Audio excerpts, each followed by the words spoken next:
ನಮಸ್ತೆ ಎಲ್ಲರಿಗೂ ಇನ್ಫಾಮೀಡಿಯಾ ಜಗತ್ತು ಚಾನಲಿನ ಮತ್ತೊಂದು ವಿಡಿಯೋಗೆ ಸ್ವಾಗತ. ಸ್ನೇಹಿತರೆ, ಇವತ್ತಿನ ಒಂದು ವಿಡಿಯೋದಲ್ಲಿ ಮೀನ ರಾಶಿ ಏಪ್ರಿಲ್ ಭವಿಷ್ಯವನ್ನು ನಾನು ತಿಳಿಸ್ಕೊಡ್ತೀನಿ. ಸ್ನೇಹಿತರೆ, 2025ರಲ್ಲಿ ಏಪ್ರಿಲ್ ತಿಂಗಳಿನಲ್ಲಿ ಏನೆಲ್ಲ ಬದಲಾವಣೆಗಳನ್ನು ನೋಡಲಿದ್ದಾರೆ ಮೀನರಾಶಿಯವರು.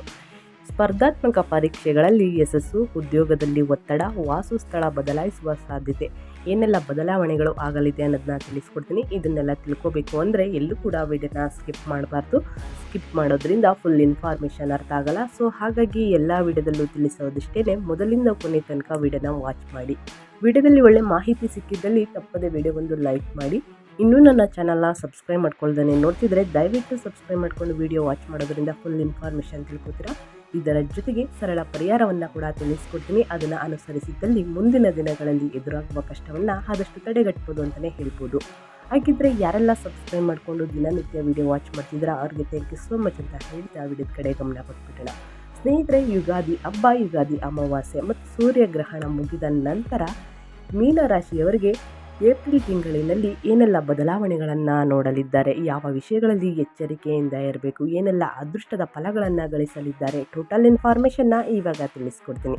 ಗ್ರಹಗಳು ಒಂದೇ ರಾಶಿಯಿಂದ ಮತ್ತೊಂದು ರಾಶಿಗೆ ಪ್ರವೇಶಿಸುತ್ತಿದ್ದಂತೆ ದ್ವಾದಶ ರಾಶಿಗಳ ಮೇಲೆ ಪರಿಣಾಮ ಬೀರುತ್ತದೆ. ವರ್ಷ ಬರುತ್ತಿದ್ದಂತೆ ತಮ್ಮ ಭವಿಷ್ಯ ಹೇಗಿರಲಿದೆ ಎಂದು ತಿಳಿದುಕೊಳ್ಳುವ ಕುತೂಹಲ ಎಲ್ಲರಿಗೂ ಇದ್ದೇ ಇರುತ್ತದೆ. ಸ್ನೇಹಿತರೆ, ಹಿಂದೂ ಕ್ಯಾಲೆಂಡರ್ ಪ್ರಕಾರ ಯುಗಾದಿ ಹೊಸ ವರ್ಷ. ಸ್ನೇಹಿತರೆ, ಹೊಸ ವರ್ಷ ಮುಗಿದ ನಂತರ ಅಂದರೆ ಏಪ್ರಿಲ್ ತಿಂಗಳಿನಲ್ಲಿ ಮೀನರಾಶಿಯ ಭವಿಷ್ಯ 2025 ಆರಂಭಿಸುವ ಕೆಲಸ ಕಾರ್ಯಗಳು ನಿಧಾನವಾಗಿ ಸಾಗಲಿದೆ. ಸ್ನೇಹಿತರೆ, ದೃಢ ಮನಸ್ಸು ಇರದ ಕಾರಣ ಅಡೆತಡೆಗಳು ಸಾಮಾನ್ಯವಾಗಿರುತ್ತವೆ. ಒತ್ತಡಕ್ಕೆ ಮಣಿಯದೆ ಸಹನೆಯಿಂದ ಕೆಲಸ ಕಾರ್ಯಗಳನ್ನು ಪೂರ್ಣಗೊಳಿಸುವಿರಿ. ಅರ್ಧಕ್ಕೆ ನಿಂತ ಕೆಲಸಗಳನ್ನು ಪೂರ್ಣಗೊಳಿಸಲು ಮೊದಲು ಆದ್ಯತೆ ನೀಡುವಿರಿ. ನಿಮ್ಮ ಯಶಸ್ಸನ್ನು ಕಂಡು ಅಸೂಯೆ ಪಡುವ ಜನರು ಸುತ್ತಮುತ್ತ ಇದ್ದಾರೆ. ಸ್ನೇಹಿತರೆ, ಯಾರೊಂದಿಗೂ ನಿಮ್ಮ ಮನಸ್ಸಿನ ಭಾವನೆಗಳನ್ನು ಹಂಚಿಕೊಳ್ಳುವುದಿಲ್ಲ. ದೈಹಿಕವಾಗಿ ದುರ್ಬಲರಾದರೂ ನಿಮ್ಮ ಕಾರ್ಯಯೋಜನೆಯು ಉತ್ತಮವಾಗಿರುತ್ತದೆ ಅಂತಲೇ ಹೇಳ್ಬೋದು. 2025ರಿಂದ ಸ್ನೇಹಿತರೆ ಭಾರಿ ಅದೃಷ್ಟವನ್ನು ನೋಡಲಿದ್ದೀರಿ. ಆದರೆ ಸ್ವಲ್ಪ ಸೂಚನೆಗಳು ಅಂದರೆ ನಾವು ಯಾವ ವಿಷಯಗಳಲ್ಲಿ ಎಚ್ಚರಿಕೆಯಿಂದ ಇರಬೇಕು ಅನ್ನೋದನ್ನು ತಿಳ್ಕೊಂಡ್ರೆ ಇನ್ನೂ ಉತ್ತಮವಾಗಿರ್ತೀರ ಅಂತಲೇ ಹೇಳ್ಬೋದು.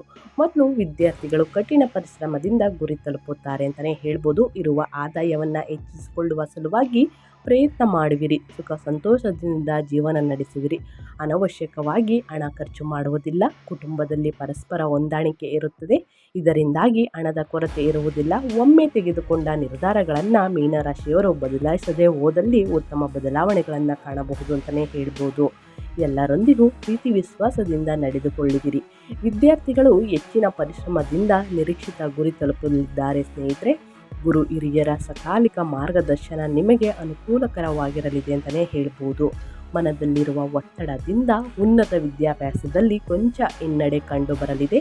ಸ್ಪರ್ಧಾತ್ಮಕ ಪರೀಕ್ಷೆಗಳಲ್ಲಿ ಉನ್ನತ ಮಟ್ಟದ ಯಶಸ್ಸು ದೊರೆಯುತ್ತದೆ. ಹೆಚ್ಚಿನ ಅಭ್ಯಾಸಕ್ಕಾಗಿ ವಿದೇಶಕ್ಕೆ ತೆರಳುವ ಅವಕಾಶ ಗಳಿಸುವಿರಿ ಅಂತಲೇ ಹೇಳ್ಬೋದು. ಸ್ನೇಹಿತರೆ, ವಿದ್ಯಾರ್ಥಿಗಳು ಅಧ್ಯಯನದ ಕಡೆ ಅತಿ ಹೆಚ್ಚಾಗಿ ಗಮನ ಕೊಟ್ಟಿದ್ದಲ್ಲಿ ಮುಂದಿನ ದಿನಗಳಲ್ಲಿ ಪರೀಕ್ಷೆಗಳಲ್ಲಿ ಉನ್ನತ ಮಟ್ಟದ ಯಶಸ್ಸನ್ನು ದೊರೆಯಲಿದ್ದಾರೆ ಅಂತಲೇ ಹೇಳ್ಬೋದು. ಸೊ ಹಾಗಾಗಿ ಇವತ್ತಿನ ಶ್ರಮ ಮುಂದಿನ ಫಲ ಅಂತಲೇ ಹೇಳ್ಬೋದು. ತಪ್ಪದೆ ಅಧ್ಯಯನದ ಕಡೆ ಪ್ರತಿಯೊಬ್ಬ ಮೀನರಾಶಿಯ ವಿದ್ಯಾರ್ಥಿಗಳು ಗಮನ ಕೊಡಿ ಅಂತ ಹೇಳ್ತಾ, ನಿಮ್ಮಲ್ಲಿರುವ ವಿಶೇಷ ಪಾಂಡಿತ್ಯಕ್ಕೆ ಎಲ್ಲರ ಮೆಚ್ಚುಗೆ ಗಳಿಸುವಿರಿ. ಸಂಗೀತ, ನಾಟ್ಯದಂತಹ ಸಾಂಪ್ರದಾಯಿಕ ಕಲೆ ನಿಮಗೆ ಒಲಿದಿರುತ್ತದೆ. ಸ್ನೇಹಿತರೆ, ಸಂಧಾನ ಸಭೆಗಳಿಂದ ವಾದ ವಿವಾದಗಳನ್ನು ಬಗೆಹರಿಸುವಿರಿ. ಸಮಾಜದಲ್ಲಿ ಗೌರವಾನ್ವಿತ ಸ್ಥಾನ ನಿಮಗೆ ಲಭಿಸುತ್ತದೆ. ಧಾರ್ಮಿಕ ಕೇಂದ್ರಗಳು ಜೀರ್ಣೋದ್ಧಾರದ ಜವಾಬ್ದಾರಿ ದೊರೆಯುತ್ತದೆ. ಜಗಳಗಳಿಂದ ದೂರವಿದ್ದು ಶಾಂತಿ ನೆಮ್ಮದಿ ಕಾಪಾಡುವಿರಿ ಅಂತಲೇ ಹೇಳ್ಬೋದು. ಇನ್ನು ಚಿಕ್ಕ ಮಕ್ಕಳ ಆರೋಗ್ಯದಲ್ಲಿ ಏರುಪೇರು ಇದ್ದೇ ಇರುತ್ತದೆ. ಎಚ್ಚರಿಕೆಯಿಂದ ಇರಿ. ಸಾಮಾನ್ಯವಾಗಿ ಉಸಿರಾಟಕ್ಕೆ ಸಂಬಂಧಿಸಿದ ತೊಂದರೆ ಇರುತ್ತದೆ. ಹಿರಿಯ ವ್ಯಕ್ತಿಗಳಿಗೆ ಮಾನಸಿಕ ಒತ್ತಡವೇ ದೊಡ್ಡ ಸವಾಲಾಗಿರುತ್ತದೆ. ಸ್ನೇಹಿತರೆ, ವಾಕಿಂಗ್, ಸರಳ ದೈಹಿಕ ವ್ಯಾಯಾಮಗಳಿಂದ ಉತ್ತಮ ಆರೋಗ್ಯ ಮರಳಿ ಬರಲಿದೆ ಅಂತಲೇ ಹೇಳ್ಬೋದು. ಅತಿ ಹೆಚ್ಚಾಗಿ ಹಣ್ಣು ತರಕಾರಿ ಸೇವನೆ ಮಾಡುವುದು, ನೀರು ಕುಡಿಯುವುದು, ಈ ರೀತಿ ಮಾಡುವುದರಿಂದ ಮುಂದಿನ ದಿನಗಳಲ್ಲಿ ಉತ್ತಮ ಆರೋಗ್ಯವನ್ನು ಪಡೆದುಕೊಳ್ಳಲಿದ್ದೀರಿ. ಸ್ನೇಹಿತರೆ, ಇದರ ಜೊತೆಗೆ ಸಣ್ಣ ಪುಟ್ಟ ಸಮಸ್ಯೆ ಬಂದಿದ್ದಲ್ಲಿ ತಕ್ಷಣ ವೈದ್ಯರನ್ನು ಭೇಟಿ ಮಾಡಿ ಅವರ ಕೊಟ್ಟಿರುವ ಸಲಹೆಯನ್ನು ಫಾಲೋ ಮಾಡೋದ್ರಿಂದ ಮುಂದಿನ ದಿನಗಳಲ್ಲಿ ಎದುರಾಗುವ ಕಷ್ಟ ಅಂದರೆ ನಿಮ್ಮ ಆರೋಗ್ಯದ ಕಷ್ಟ ನಿವಾರಣೆಯಾಗಲಿದೆ. ಸೊ ಹಾಗಾಗಿ ತಪ್ಪದೆ ಮಾಡಿ ಅಂತ ಹೇಳ್ತಾ ಇನ್ನು ಮುಂದಿನದಾಗಿ ಸ್ನೇಹಿತರೆ, ದಿಢೀರ್ ಲಾಭಕ್ಕಾಗಿ ದುರಾಸೆ ಪಟ್ಟರೆ ಹಣ ಕಳೆದುಕೊಳ್ಳಬೇಕಾಗದಿತ್ತು, ಎಚ್ಚರಿಕೆ ಇರಲಿ ಅಂತಲೇ ಹೇಳ್ಬೋದು. ಅನಿರೀಕ್ಷಿತ ಖರ್ಚು ವೆಚ್ಚಗಳು ಎದುರಾದರೂ ಧೃತಿಗೆಡುವುದಿಲ್ಲ. ಆದಾಯದ ವಿಚಾರದಲ್ಲಿ ಮನೆ ಮಂದಿಯ ಸಲಹೆ ತೆಗೆದುಕೊಳ್ಳುವಿರಿ. ವಾಸಸ್ಥಳ ಬದಲಾಯಿಸುವಿರಿ. ಸ್ವಂತ ಮನೆ ಉಳ್ಳವರು ಆಧುನಿಕತೆಗೆ ತಕ್ಕಂತೆ ಮನೆಯನ್ನು ನವೀಕರಿಸುವಿರಿ ಅಂತಲೇ ಹೇಳ್ಬೋದು. ನವ ದಂಪತಿ ಜೀವನದಲ್ಲಿ ಹಿರಿಯರ ಹಸ್ತಕ್ಷೇಪ ಇರುವ ಕಾರಣ ನೆಮ್ಮದಿಯ ಜೀವನ ಇರುವುದಿಲ್ಲ. ಪಾಲುದಾರಿಕೆಯ ವ್ಯಾಪಾರದಲ್ಲಿ ಸುಲಭವಾಗಿ ಯಾರನ್ನು ನಂಬುವುದಿಲ್ಲ ಅಂತಲೇ ಹೇಳ್ಬೋದು. ಸ್ನೇಹಿತರೆ, ಯಾವುದೇ ವ್ಯಾಪಾರ ವ್ಯವಹಾರದಲ್ಲಾಗಲಿ ಸ್ನೇಹಿತರೆ, ನಿಮ್ಮನ್ನು ನೀವು ನಂಬಿ, ನಿಮ್ಮ ನಿರ್ಧಾರಗಳೇ ಕೊನೆಯ ನಿರ್ಧಾರವಾಗಿರಬೇಕು ಸ್ನೇಹಿತರೆ. ಯಾರನ್ನು ಕುರುಡರಾಗಿ ನಂಬೇಡಿ ಅಂತಲೇ ಹೇಳ್ಬೋದು. ಈ ರೀತಿ ಮಾಡಿದರೆ, ನೀವು ನಂಬಿದ್ರೆ ಮುಂದಿನ ದಿನಗಳಲ್ಲಿ ಮೋಸ ಹೋಗುವ ಚಾನ್ಸಸ್ ಹೆಚ್ಚಿದೆ ಅಂತಲೇ ಹೇಳ್ಬೋದು. ಇನ್ನು ಅವಕಾಶ ದೊರೆತರೂ ಉದ್ಯೋಗ ಬದಲಾಯಿಸಲು ಸಾಧ್ಯವಾಗುವುದಿಲ್ಲ ಅಂತಲೇ ಹೇಳ್ಬೋದು. ಇರುವ ಹಣವನ್ನು ಸ್ವದಿನಯೋಗ ಮಾಡಲು ಸಾಧ್ಯವಾಗುವುದಿಲ್ಲ. ಒಲ್ಲದ ಮನಸ್ಸಿನಿಂದ ಕೆಲವರಿಗೆ ಹಣ ಸಹಾಯ ಮಾಡುವಿರಿ. ಉದ್ಯೋಗದ ವಿಚಾರದಲ್ಲಿಯೂ ಉಪಸ್ಥಿತಿಯು ಕೈಗೊಂಬೆಯಾಗುವಿರಿ. ಮಹತ್ತರ ಅವಕಾಶ ದೊರೆತರೂ ಉದ್ಯೋಗ ಬದಲಾಯಿಸಲು ಸಾಧ್ಯವಾಗುವುದಿಲ್ಲ. ಸ್ವಂತ ನಿರ್ಧಾರಗಳಿಗೆ ಬದ್ಧರಾದಲ್ಲಿ ಜೀವನದಲ್ಲಿ ಅನಿರೀಕ್ಷಿತ ಬದಲಾವಣೆ ಉಂಟಾಗುತ್ತದೆ ಸ್ನೇಹಿತರೆ. ನೀವು ಮಾಡಿದ ತಪ್ಪು ನಿರ್ಧಾರಗಳಿಗೆ ಬೇರೆಯವರನ್ನು ಹೊಣೆ ಮಾಡುವಿರಿ. ಉಪಯೋಗವಿಲ್ಲದ ವಿಚಾರಗಳಿಗಾಗಿ ಓಡಾಟ ಇರುತ್ತದೆ. ಎಷ್ಟೇ ಶಾಂತ ಚಿತ್ತರಾದರೂ ಮನಸ್ಥಿತಿಯಲ್ಲಿ ಬದಲಾವಣೆ ಮತ್ತು ಒತ್ತಡದಿಂದ ಕೋಪವನ್ನು ಒಳಗಾಗುವಿರಿ. ಆತ್ಮೀಯರು ನಿಮ್ಮಿಂದ ದೂರವಾಗಬಹುದು. ಅಧಿಕಾರಿಗಳಿಗೆ ಕೆಲಸದ ಒತ್ತಡ ಅಧಿಕವಾಗಿರುತ್ತದೆ. ವಿಶ್ರಾಂತಿ ಇಲ್ಲದ ಕೆಲಸದಿಂದ ದೈಹಿಕವಾಗಿ ಬಳಲುವಿರಿ. ಗೃಹಿಣಿಯರಿಗೆ ಎಲ್ಲ ರೀತಿಯ ಅನುಕೂಲಗಳು ದೊರೆಯುತ್ತದೆ ಸ್ನೇಹಿತರೆ. ಕುಟುಂಬದಲ್ಲಿ ವಿಶೇಷವಾದ ಗೌರವ ದೊರೆಯುತ್ತದೆ. ಹಿರಿಯ ವಯಸ್ಸಿನವರು ತಮ್ಮ ಮಕ್ಕಳ ಮೇಲೆ ಅವಲಂಬಿತರಾಗಿರುತ್ತಾರೆ.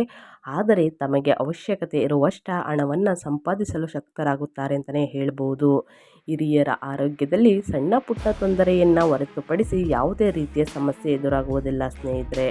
ಇನ್ನು ಮುಂದಿನದಾಗಿ ಸ್ನೇಹಿತರೆ, ನಿಮ್ಮ ಆರ್ಥಿಕ ಪರಿಸ್ಥಿತಿ ಹೇಗಿರಲಿದೆ? ಮುಂದಿನ ದಿನಗಳಲ್ಲಿ ಯಾವುದಾದರೂ ತೊಂದರೆಗಳು ಎದುರಾಗುತ್ತದಾ? ಇಲ್ಲ ಯಾವ ವಿಷಯಗಳಲ್ಲಿ ಎಚ್ಚರಿಕೆಯಿಂದ ಇರಬೇಕು ಅನ್ನೋದನ್ನ ತಿಳಿಸ್ಕೊಡ್ತೀನಿ. ಈ ಸಂದರ್ಭದಲ್ಲಿ ಮೀನರಾಶಿಯ ಜಾತಕದವರು ಬೇರೆ ಬೇರೆ ಮೂಲಗಳಿಂದ ಹೆಚ್ಚಿನ ಹಣಕಾಸು ಸಂಪಾದನೆ ಮಾಡುವಂತಹ ಅವಕಾಶವನ್ನು ಕೂಡಿ ಹೊಂದಿದ್ದಾರೆ ಸ್ನೇಹಿತರೆ. ಅದರಲ್ಲೂ ವಿಶೇಷವಾಗಿ ಏಪ್ರಿಲ್ ತಿಂಗಳಿನಿಂದಲೇ ಪ್ರಾರಂಭವಾಗಿ ನೀವು ಹಣವನ್ನು ಉಳಿತಾಯ ಮಾಡುವುದಕ್ಕೆ ಯಶಸ್ವಿಯಾಗಲಿದ್ದೀರಿ ಅಂತಲೇ ಹೇಳ್ಬೋದು. ಈ ಸಂದರ್ಭದಲ್ಲಿ ನಿಮ್ಮ ಉದ್ಯೋಗದಲ್ಲಿ ಸಂಬಳ ಹೆಚ್ಚಾಗುವುದು, ಪ್ರಮೋಷನ್ ಸಿಗುವುದು, ಇಂತಹ ಸಂತೋಷಕರ ಘಟನೆಗಳು ನಡೆಯುವುದರಿಂದ ನಿಮ್ಮ ಆರ್ಥಿಕ ಪರಿಸ್ಥಿತಿ ಇನ್ನಷ್ಟು ಸದೃಢವಾಗಲಿದೆ. ನೀವು ಖರೀದಿಸಬೇಕು ಎಂದು ಅಂದುಕೊಂಡಿರುವಂತಹ ವಸ್ತುಗಳನ್ನು, ಅದರಲ್ಲೂ ವಿಶೇಷವಾಗಿ ಸ್ನೇಹಿತರೆ ದುಬಾರಿ ವಸ್ತುಗಳನ್ನು ಈ ಸಂದರ್ಭದಲ್ಲಿ ಖರೀದಿಸಲು ಸಾಧ್ಯವಾಗಲಿದೆ. ಸಾಕಷ್ಟು ಜನರು ತಮ್ಮ ಪಿತ್ರಾರ್ಜಿತ ಆಸ್ತಿಯ ಲಾಭವನ್ನು ಕೂಡ ಈ ಸಂದರ್ಭದಲ್ಲಿ ಹೊಂದುವಂತಹ ಅವಕಾಶವನ್ನು ಹೊಂದಿದ್ದಾರೆ ಅಂತಲೇ ಹೇಳ್ಬೋದು. ಇನ್ನು ನಿಮ್ಮ ದಾಂಪತ್ಯ ಜೀವನದ ಬಗ್ಗೆ ತಿಳಿಸೋದಾದರೆ, ನಿಮ್ಮ ದಾಂಪತ್ಯ ಜೀವನ ಏಪ್ರಿಲ್ ತಿಂಗಳಿನಲ್ಲಿ ಏನೆಲ್ಲ ಪ್ರಾಬ್ಲಮ್ಗಳನ್ನ ನೋಡಲಿದ್ದೀರಿ, ಏನೆಲ್ಲ ಅದೃಷ್ಟವನ್ನು ನೋಡಲಿದ್ದೀರಿ ಅನ್ನೋದನ್ನ ತಿಳಿಸ್ಕೊಡ್ತೀನಿ. ಯಾಕಂದರೆ ಮೀನರಾಶಿಯವರು ಸಾಕಷ್ಟು ಕಮೆಂಟ್ ಆಗ್ತಾ ಇರ್ತೀರಾ, ನಮಗೆ ಮದುವೆ ಯೋಗ ಕೂಡಿ ಬಂದಿದೆಯಾ ನೋಡಿ ತಿಳಿಸ್ಕೊಡಿ, ನಮ್ಮ ದಾಂಪತ್ಯ ಜೀವನ ಹೇಗಿರಲಿದೆ, ನಮ್ಮ ಶಿಕ್ಷಣದ ಬಗ್ಗೆ ತಿಳಿಸ್ಕೊಡಿ, ಸಾಕಷ್ಟು ಕಮೆಂಟ್ಸ್ ಆಗ್ತಾ ಇರ್ತೀರಾ. ಸೊ ಹಾಗಾಗಿ ದಾಂಪತ್ಯ ಜೀವನ ಹೇಗಿರಲಿದೆ ಅಂದರೆ, ಮದುವೆ ಆಗಿರುವಂತಹ ಜೋಡಿಗಳಿಗೆ ಜನವರಿಯಿಂದ ಮಾರ್ಚ್ ತಿಂಗಳು ಸಾಕಷ್ಟು ಉತ್ತಮವಾಗಿರಲಿದೆ. ಹಾಗೂ ಪರಸ್ಪರ ಒಬ್ಬರನ್ನೊಬ್ಬರು ಅರ್ಥ ಮಾಡಿಕೊಳ್ಳುವುದಕ್ಕೆ ಕೂಡ ಸಾಕಷ್ಟು ಅವಕಾಶ ದೊರಕಿತ್ತು ಅಂತಲೇ ಹೇಳ್ಬೋದು. ಅದೇ ರೀತಿ ಸ್ನೇಹಿತರೆ, ಮಾರ್ಚ್ನಿಂದ ಹಿಡಿದು ಇನ್ನು ಸೆಪ್ಟೆಂಬರ್ ತಿಂಗಳವರೆಗೂ ಉತ್ತಮವಾಗಿರಲಿದೆ. ಈ ಸಂದರ್ಭದಲ್ಲಿ ನಿಮ್ಮ ದಾಂಪತ್ಯ ಜೀವನದಲ್ಲಿ ಸಂತೋಷ, ಪ್ರೀತಿ ಹಾಗೂ ಸಾಮರಸ್ಯ ಕೂಡ ಹೆಚ್ಚಾಗಿರಲಿದೆ. ಅಕ್ಟೋಬರ್ ಮಧ್ಯಭಾಗದಿಂದ ದಾಂಪತ್ಯ ಜೀವನದಲ್ಲಿ ನೀವು ಸ್ವಲ್ಪ ಮಟ್ಟಿಗೆ ಹೆಚ್ಚಿನ ಜಾಗೃತೆ ವಹಿಸಬೇಕಾಗಿರುತ್ತದೆ. ದಾಂಪತ್ಯ ಜೀವನದಲ್ಲಿ ಈ ಸಂದರ್ಭದಲ್ಲಿ ಚಿಂತೆ ಹೆಚ್ಚಾಗಲಿದೆ. ಇದೇ ಸಂದರ್ಭದಲ್ಲಿ ದಂಪತಿಗಳ ನಡುವೆ ಅನಗತ್ಯವಾಗಿರುವಂತಹ ಚರ್ಚೆಗಳಿಂದ ಜಗಳಗಳು ಕೂಡ ನಡೆಯುವಂತಹ ಸಾಧ್ಯತೆಗಳು ಹೆಚ್ಚಿದೆ ಅಂತಲೇ ಹೇಳ್ಬೋದು. ಸೊ ಹಾಗಾಗಿ ಆ ಎರಡು ವಿಷಯದಲ್ಲಿ ಎಚ್ಚರಿಕೆಯಿಂದ ಇದ್ದರೆ ವಾದ ವಿವಾದಗಳು ಬೇಡ ಅಂತಲೇ ಹೇಳ್ಬೋದು. ವಾದ ವಿವಾದಗಳು ಮಾಡುವುದರಿಂದ ಮತ್ತಷ್ಟು ಜಗಳ ಜಾಸ್ತಿ ಆಗಲಿದೆ ಸ್ನೇಹಿತರೆ. ಒಬ್ಬರನ್ನೊಬ್ಬರು ಅರ್ಥ ಮಾಡಿಕೊಂಡು ಜೀವನ ನಡೆಸುವುದು ಉತ್ತಮ ಅಂತ ಹೇಳ್ತಾ ಸ್ನೇಹಿತರೆ, ಇನ್ನು ಟೋಟಲ್ ಆಗಿ ನಿಮ್ಮ ಆರೋಗ್ಯದ ಬಗ್ಗೆ ತಿಳಿಸುವುದಾದರೆ, ವರ್ಷದ ಆರಂಭಿಕ ದಿನಗಳಲ್ಲಿ ನಿಮ್ಮ ಆರೋಗ್ಯ ಪರಿಸ್ಥಿತಿ ಸುಧಾರಿಸಲಿದೆ. ಹಾಗೂ ಯಾವುದೇ ರೀತಿಯ ಅನಾರೋಗ್ಯ ಸಮಸ್ಯೆಗಳು ನಿಮ್ಮನ್ನು ಕಾಡುತ್ತಿದ್ದರೆ ಅವುಗಳಿಂದ ನೀವು ನಿಧಾನಗತಿಯಲ್ಲಿ ಪರಿಹಾರವನ್ನು ಪಡೆದುಕೊಳ್ಳಬಹುದಾಗಿದೆ ಅಂತಲೇ ಹೇಳ್ಬೋದು. ಆದರೆ ಏಪ್ರಿಲ್ ತಿಂಗಳ ಮಧ್ಯಭಾಗದಿಂದ ಶನಿಯ ಕಾರಣದಿಂದಾಗಿ ಮತ್ತೆ ಆರೋಗ್ಯದ ಕಾಟ ಪ್ರಾರಂಭವಾಗಲಿದೆ ಸ್ನೇಹಿತರೆ. ಈ ಸಂದರ್ಭದಲ್ಲಿ ಚಿಕ್ಕ ಪ್ರಮಾಣದಲ್ಲಿ ಆರೋಗ್ಯ ಸಮಸ್ಯೆ ಕಂಡು ಬಂದರೂ ಕೂಡ ನಿರ್ಲಕ್ಷ್ಯ ಮಾಡದೆ ಕೂಡಲೇ ಹೋಗಿ ಡಾಕ್ಟರ್ ಬಳಿ ತೋರಿಸಿ ಅಂತಲೇ ಹೇಳ್ಬೋದು. ಇನ್ನು ಮೇ ಇಂದ ಆಗಸ್ಟ್ ತಿಂಗಳ ನಡುವೆ ಸ್ವಲ್ಪ ಮಟ್ಟಿಗೆ ನೀವು ರಿಲ್ಯಾಕ್ಸ್ ಆಗಿರಬಹುದು ಹಾಗೂ ಚಿಂತೆ ಕೂಡ ನಿಮ್ಮಿಂದ ದೂರವಾಗುವಂತಹ ಪರಿಸ್ಥಿತಿಗಳು ನಿರ್ಮಾಣವಾಗಲಿವೆ ಅಂತಲೇ ಹೇಳ್ಬೋದು. ಇನ್ನು ಅಕ್ಟೋಬರ್ನಿಂದ ಡಿಸೆಂಬರ್ ತಿಂಗಳ ನಡುವೆ ಕೆಲವೊಂದು ಪ್ರಯಾಣಗಳನ್ನು ಮಾಡಬೇಕಾಗಿ ಬರಬಹುದಾಗಿದೆ ಸ್ನೇಹಿತರೆ.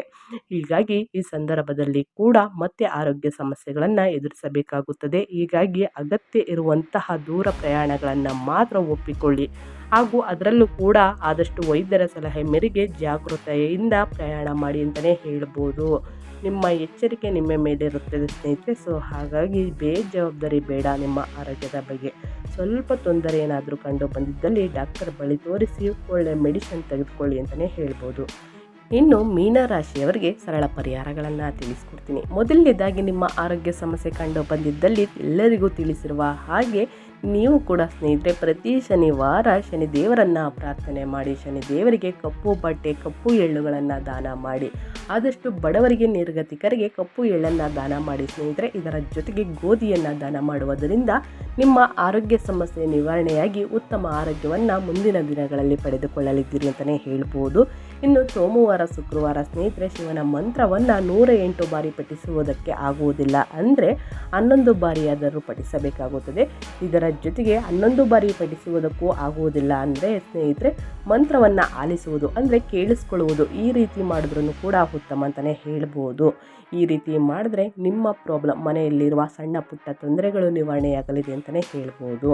ಇನ್ನು ದೂರ ಪ್ರಯಾಣ ಮಾಡಬೇಕಾದ್ರೆ ಸ್ನೇಹಿತರೆ ಒಂದು ಒಳ್ಳೆಯ ಉದ್ದೇಶಕ್ಕೆ ಹೊರಗೆ ಹೋಗಬೇಕಾದ್ರೆ ನೀವು ಮೊಸರನ್ನು ತಿಂದು ಹೋಗುವುದು ಉತ್ತಮ ಅಂತಲೇ ಹೇಳ್ಬೋದು. ಇಲ್ಲ ಅಂದರೆ ಬೆಲ್ಲವನ್ನು ತಿಂದು ಹೋಗುವುದು ಉತ್ತಮ ಅಂತಲೇ ಹೇಳ್ಬೋದು. ತಪ್ಪದೆ ಈ ರೀತಿ ಮಾಡುವುದರಿಂದ ನಿಮ್ಮ ಕಷ್ಟಗಳೆಲ್ಲ ನಿವಾರಣೆಯಾಗಿ ಮುಂದಿನ ದಿನಗಳಲ್ಲಿ ಅದೃಷ್ಟ ಅಂತ ಹೇಳ್ತಾ ನಾನು ವಿಡಿಯೋನ ಎಂಡ್ ಮಾಡ್ತಾ ಇದ್ದೀನಿ. ಇವತ್ತಿನ ಒಂದು ವಿಡಿಯೋ ಇಷ್ಟ ಆಗಿದ್ದಲ್ಲಿ ದಯವಿಟ್ಟು ವಿಡಿಯೋಗೊಂದು ಲೈಕ್ ಮಾಡಿ. ಇನ್ನು ನನ್ನ ಚಾನಲ್ನ ಸಬ್ಸ್ಕ್ರೈಬ್ ಮಾಡ್ಕೊಂಡಿಲ್ಲ ಅಂದರೆ ತಪ್ಪದೆ ಸಬ್ಸ್ಕ್ರೈಬ್ ಮಾಡಿಕೊಂಡ್ರೆ ಇದೇ ರೀತಿ ಹೊಸ ಹೊಸ ಅಪ್ಡೇಟ್ನ ದಿನನಿತ್ಯ ತಿಳ್ಕೊತೀರಾ.